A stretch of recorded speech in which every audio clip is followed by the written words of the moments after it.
Good evening, folks. Welcome to another episode of Beer Rating with Sean Connors. The beer I have tonight is actually one from my beer box, my beer club. If you're not familiar with that, basically last month I joined a beer club. So every month they send me a dozen beers. It's normally 6 different beers, so 2 of each. So me and my buddy James went half, and this was one of the ones from last month. That was my first month. I should be getting the new box within the next week or so. I have to see what I got. So this one is actually a stout, and stout is one of those beers.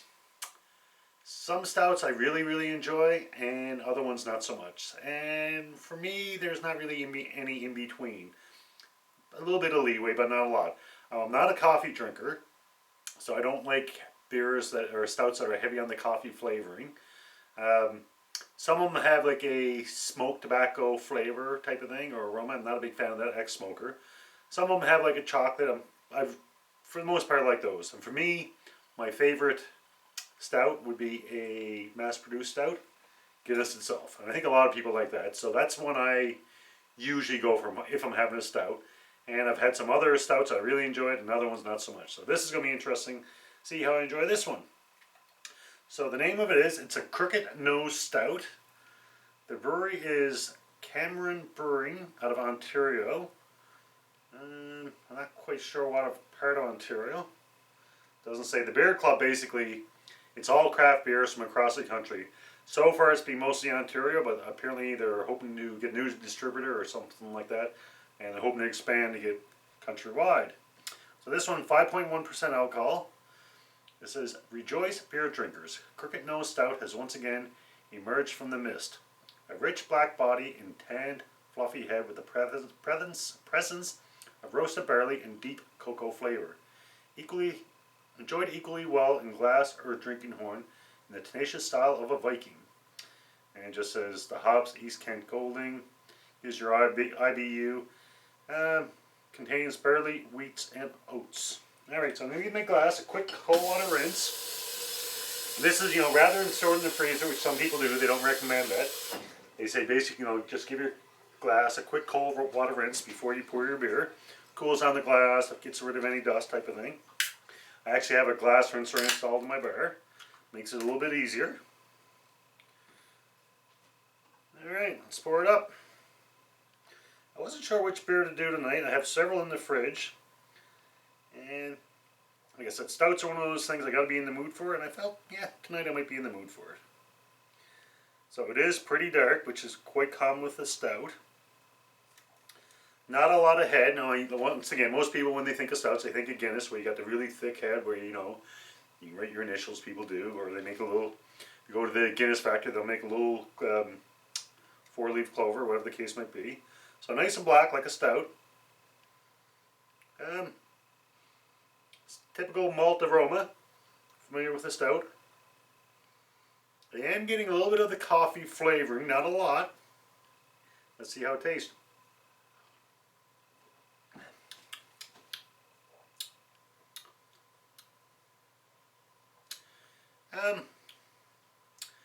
I am getting a little bit of coffee flavoring.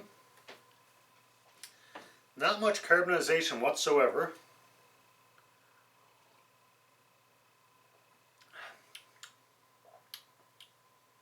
It definitely has a coffee, espresso, caffeine flavoring, but it's not super strong, and I'm grateful for that. Like I said, I'm not a coffee drinker.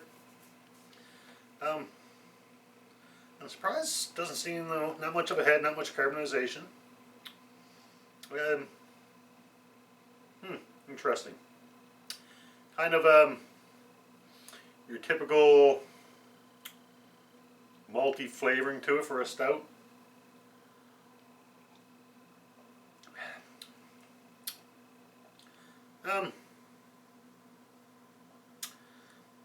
It's not bad. I'm really kind of perplexed. Wow. I really don't know what to think of this one. It's kind of,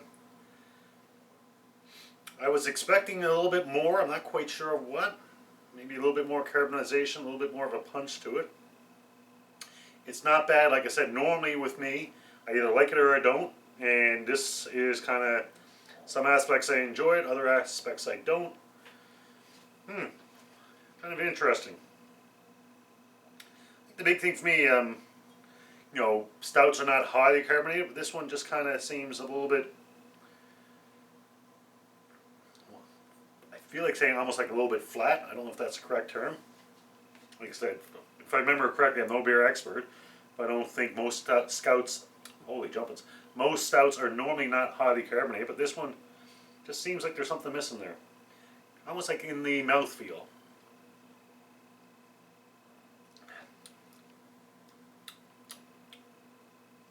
But with that being said, it does go down smoothly. Like I said, I'm not a coffee drinker. I'm not a smoker. I had one stout. I can't remember who it was from. But to me, it almost tasted like a dirty ashtray. And I've really turned it off from that being an ex-smoker. This one, it's smooth drinking. It's enjoyable. But at the same point, to me, it's almost like there's something missing. But I am enjoying it. My ratings are always out of 5, with a 1 being a drain pour, don't like it, can't finish it. I'm obviously going to finish this one. A 2 being, yeah, I'm not a big fan, but I'll finish it. I like this one a little bit better than that. A 3 would be a good beer. Yeah, it's a possibility. A 4 would be a very good beer. I'm not quite there. And a 5 would be the best beer ever. So I'm thinking somewhere between 2.5 and a 3. And honestly, I'm leaning more towards a 3 because it is easy drinking, it's smooth, but just seems to be lacking something.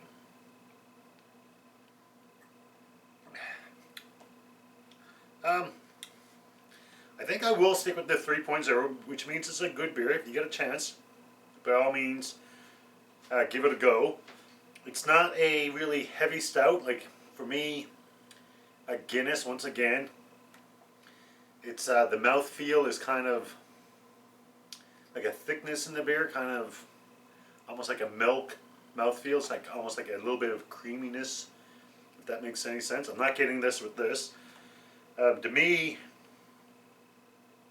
once again, I'm no beer expert, but I always find porters and stouts are really, really similar. Actually, porters came along first. And then they had what they call a stout porter, which was like a strong porter. And eventually that became a stout, and that overtook porter. But I always associate, I don't know if this is correct, that porters are kind of lighter than stouts. And not in the alcohol content, but like I said, for me, when I think of a Guinness, it's kind of like thick and creamy. I don't know if that's the correct terminology. But there's something about, like I said, the mouthfeel almost kind of like a glass of milk type of thing. It's got a little bit of thickness to it. If that makes any sense, I could be totally out to lunch, but that's only my personal preference.